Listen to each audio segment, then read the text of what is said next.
Oke,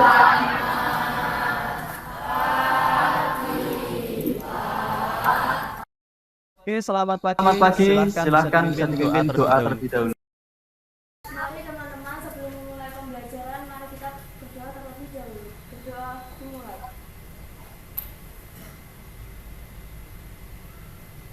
Berdoa selesai. Kesempatan hari ini kita akan belajar tentang dampak perkembangan TIK di masyarakat. Di sini merupakan elemen dari dampak sosial informatika. Nah, tapi sebelum Pak Rais lanjut ke materi pelajaran, Pak Rais ingin cek terlebih dahulu presensi. Hari ini ada yang tidak masuk? Siapa yang tidak masuk? Oke, ada satu anak Surya sakit atau ada izin apa?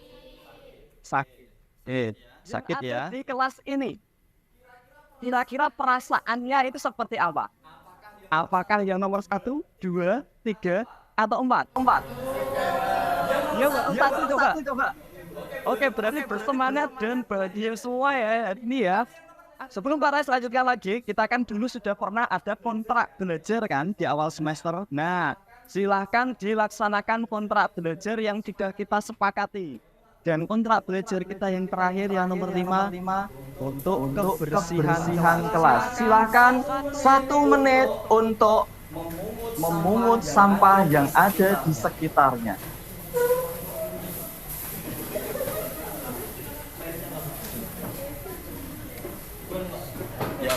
Ya. Sebelum masuk ke pembelajaran, Pak Rais akan menyampaikan beberapa hal yang perlu Pak Rais sampaikan kepada kalian supaya kalian ada gambaran. Nantinya di pelajaran ini aku itu mau ngapain aja. Aku itu harus bisa apa. Nah, di sini yang pertama nanti kita akan mempelajari tentang sejarah singkat TIK. Yang kedua, tentang manusia sebagai makhluk sosial. Karena elemen kita itu nanti adalah dampak sosial informatika.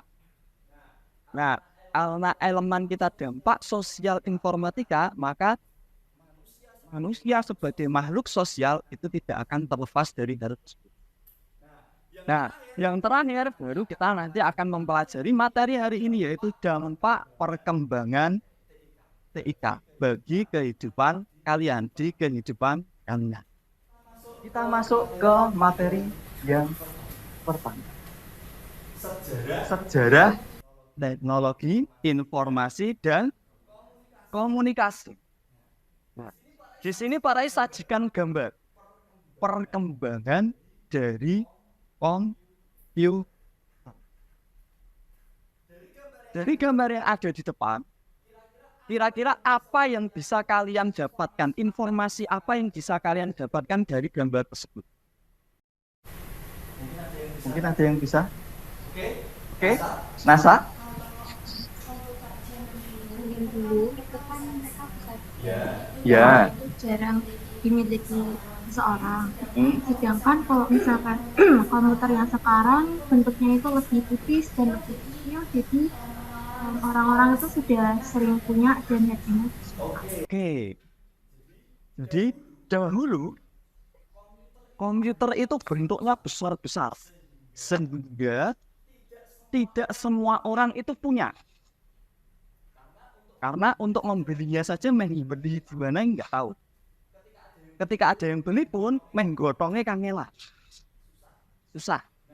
Nah, tetapi seiring berkembangnya zaman, komputer semakin kecil. Terus kira-kira naik semakin kecil, itu lebih mudah dibawa apa enggak? Kira-kira orang berminat untuk beli apa enggak? Berminat untuk beli, mempunyai, kemudian juga menggunakan. Ini perkembangan awal dari yang komputer. Selanjutnya, yang kedua yaitu tentang perkembangan telepon. Ada yang bisa mendapatkan informasi? Oke. Ya. Telepon hanya digunakan sebagai sarana bertukar suara. Tapi pada zaman sekarang telepon dapat digunakan untuk berbagai hal. Bahkan handphone sekarang sudah menyediakan fitur untuk bervideo call. Oke, betul. Hampir sama dengan tadi komputer. Ketika komputer bentuknya besar, tidak banyak orang yang punya. Sama halnya dengan telepon. Dahulu telepon ini pakainya itu kabel. Harus masang kabelnya terlebih dahulu, beli perangkatnya juga. Akhirnya banyak orang yang tidak mau ribet, mending ketemuan. Terus semakin berkembangnya zaman, teknologi juga semakin berkembang. Akhirnya perangkat telepon yang tadinya hanya digunakan untuk berkomunikasi dua arah, berputar suara tok. Nah, sekarang sudah berganti fungsi. Telepon tidak hanya digunakan untuk menelepon. Setelah ini ada video. Kalian nanti bisa simak video tersebut. Kemudian nanti kalian bisa menganalisis. Dianalisis kira-kira apa sih yang ada di video tersebut. Siap ya? Dengan kemajuan teknologi yang begitu pesat di kehidupan, tanpa disadari membuat seseorang yang jauh merasa dekat, namun yang ada di dekatnya merasa jauh. Hal ini disebabkan karena segala sesuatu sudah dapat dikerjakan dengan cara yang lebih mudah dan modern dengan menggunakan sebuah mesin seperti smartphone. Dahulu, anak-anak mainnya seperti petak umpet, di mana mereka akan berkumpul untuk bermain bersama-sama. Namun sekarang, dengan adanya smartphone, semua permainan sudah terdapat di Play Store. Dan jika ingin memainkannya, anak-anak tinggal mendownload saja. Oke. Dari video 2 tadi, silahkan ya, kalian bisa scan barcode. Nah, silakan menganalisis perkembangan teknologi di lingkungan kalian yang berhubungan dengan aktivitas keseharian, dengan pendidikan, pekerjaan, kesehatan, dan yang terakhir perdagangan. Silakan bisa di-scan atau langsung buka browsernya. HP-nya bisa boleh dipakai. Silahkan diambil HP-nya masing-masing. Jangan ambil HP-nya temennya. Silakan boleh buka browser Chrome. Kalau di Chrome kan ada fasilitas scan barcode ya. Nah, itu bisa di-scan barcode. Nah, nanti akan tampil seperti ini. Silakan kalian tinggal klik tanda plus yang ada di bawah setiap menunya.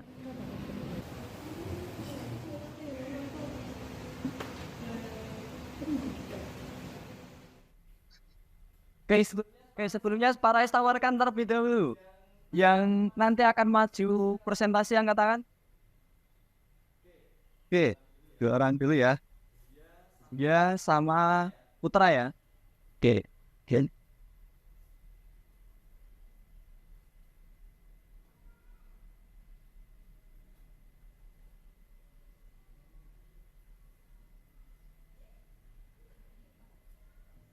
What?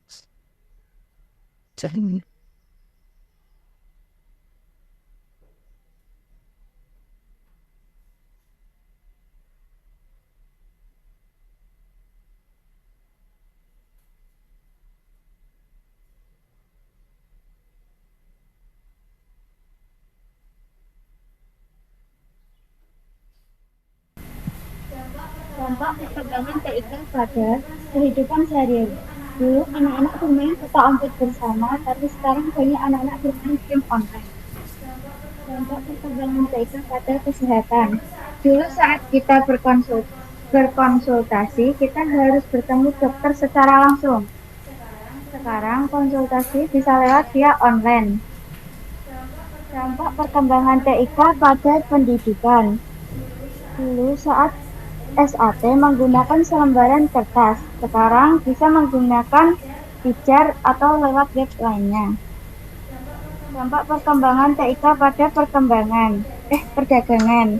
Dulu kita harus ke pasar atau toko saat ingin membeli barang. Sekarang kita bisa menggunakan aplikasi jual beli online. Dampak perkembangan TIK pada pekerjaan. Dulu kita saat ingin melamar pekerjaan harus membawa berkas-berkas, tapi sekarang menggunakan aplikasi web untuk melamar pekerjaan. Applause untuk Zia. Terima kasih untuk Zia yang sudah mempresentasikan hasilnya. Sekarang ayo Putra.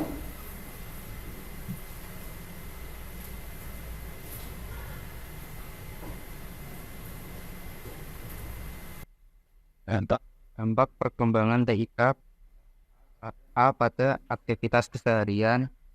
Saat ini kita dapat berbelanja di online shopping seperti Tokopedia, Bukalapak, Shopee, dan lain-lain. Pembayaran juga bisa dilakukan secara elektronik menggunakan e-payment.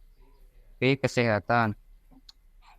Ketika sakit, saat ini kita tidak perlu jauh-jauh pergi ke dokter.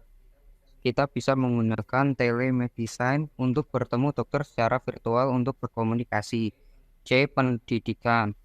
Saat pandemi COVID-19 tahun 2020, proses pembelajaran di kelas digantikan pembelajaran daring menggunakan media e-learning dengan menggunakan Zoom, Classroom, dan lain-lain. D. Perdagangan. Perdagangan saat ini bisa dilakukan secara daring. Contohnya menggunakan Tokopedia, Shopee, dan lain-lain. E. Pekerjaan. Pekerjaan dapat membuka peluang bagi pekerjaan baru seperti pengembangan aplikasi, pemrograman, dan teknologi jaringan. Terima kasih, applause untuk Putra. Sekarang kita bersama-sama mengevaluasi. Ini contoh sederhana. Tadi yang disampaikan temanmu juga oleh Putra. Untuk membayar, sekarang itu di aktivitas keseharian kita, untuk membayar, untuk membeli barang, kita tidak perlu menggunakan uang kertas, cash, tetapi bisa menggunakan apa aja coba? Dana, oke. OVO, Kiris, terus GoPay, dan lain sebagainya. Nah, oke. Karena materi sudah habis, saatnya kita kuisis. Nah, silakan dipersiapkan HP-nya kembali.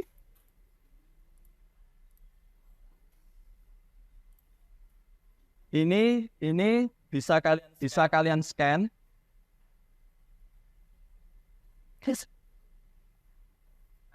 Atau masukkan kode gamenya. Sambil menunggu proses, Parais mulai dulu ya.